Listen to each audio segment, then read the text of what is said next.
which I'm very big into. Yeah, that's not my thing.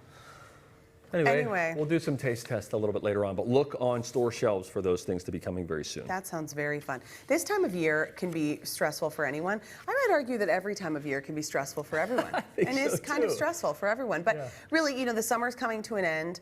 The kids in your life might be going back to school. You might even be thinking about holiday shopping. Yeah, but just sitting still and thinking about all of those worries can actually, as you probably know, make them quite a bit worse. So it's time to add some bilateral movement. Wow! Here to explain how to do that, we welcome back our friend Dr. Karin Ryan from Nystrom and Associates. It's a mouthful. Boy, you are something special. You're just revving everybody up with bilateral movement. That's right. Good to see you. Okay, so I guess before we really dig into that, we need to talk about the brain and the two sides of the brain. The only way that we ever think of that, I think, is, oh, are you artistic? Are you more mathematical? But break this down on another level. Yeah, we know we have two hemispheres in our brain, right? Our left side controls the right side of our body, crosses over, controls our right side, and that's more of the analytical. That's the math, that's language, that's information, right? Okay. Those kind of factual logic and knowledge. And then we've got the right side of our brain that controls the left side of our body, which we think of as more creative, artistic, emotional, the nonverbals, and our spatial reasoning.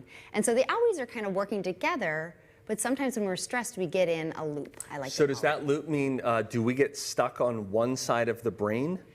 Yeah, it's for a simplified version, yes. So you think of it like, I like to think about like if you feel like you're on a hamster wheel, or like when your thoughts are on a deep rut, right? We're on a neural pathway and we're stuck in emotion mind, or we're ruminating about details, right? We want to get our brain being as used as effectively as possible, which means let's get both hemispheres working together. So what happens when you've got both sides of your brain working together versus like just one, or you're kind of in that rut? What's the shift then in your behavior and your mood?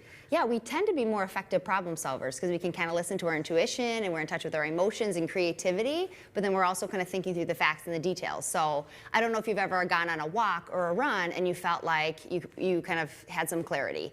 Or it's really effective for couples to go on a walk because then you're engaged in that. What's up with that? Right, because you're moving and it helps your brain function at its most effective That's so way. funny because like if I go on a walk with Lou, we talk about different things than if we were just sitting on the couch. And I've always found that to be somewhat magical and also sort of confounding to me. But there is an actual brain thing that is happening. Totally, because we know exercise releases dopamines and helps our neurotransmitters, which we've talked about before.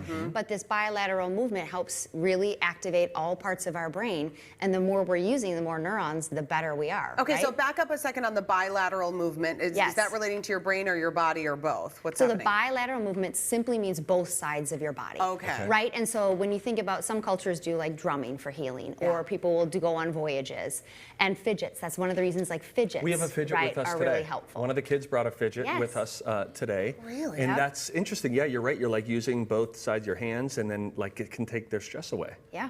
And so when you do those types of things, you are going to just kind of like help get yourself out of that. So like what are specific instances that you think you should just say, hey, why don't I just stop what I'm doing and just move on a bike. Yeah. So if you're feeling really kind of anxious about making a certain phone call or having a conversation, you could be doing this, you know, the bilateral movement. Or when you're feeling like you're kind of stuck in a dilemma and you don't know how to best proceed, that will be when you do it. You can certainly do it at night too, when you're in bed. And so like you'll see like tapping, but one of my favorites is a butterfly hug. So you simply just cross your arms and you tap. Oh, really?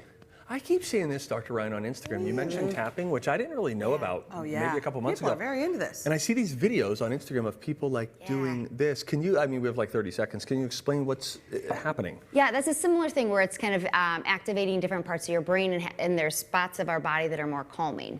And so it's similar, but the bilateral is really kind of utilizing both sides. And so there's certain forms of therapy, you might have heard of EMDR or ART, and those are ones that really utilize that kind of bilateral tapping stimulation. These are interesting things that you're working on with your, your patients, because then you're able to kind of give people really, again, like what we talk about with you is you can kind of think therapy is all like woo-woo, tell me about your feelings, let's lay down and tell me how you're feeling. How about like it's more about giving you real world strategies to cope with the things that are always coming at you, and and then working through the things that are within you. Yes, and I think knowledge is power. And so when you understand, like, oh, I'm doing this because it's going to help my brain function more it just helps you use the skills too. Oh, you're so good. Yeah, so you tie it all together. Really as always, Dr. Ryan, lovely to have you here. Good to see you, Bob. Nice to have you. Nystrom and Associates provides care in the fields of psychiatry, psychology, family therapy, and more. And they've got 20 locations in and around the Twin Cities.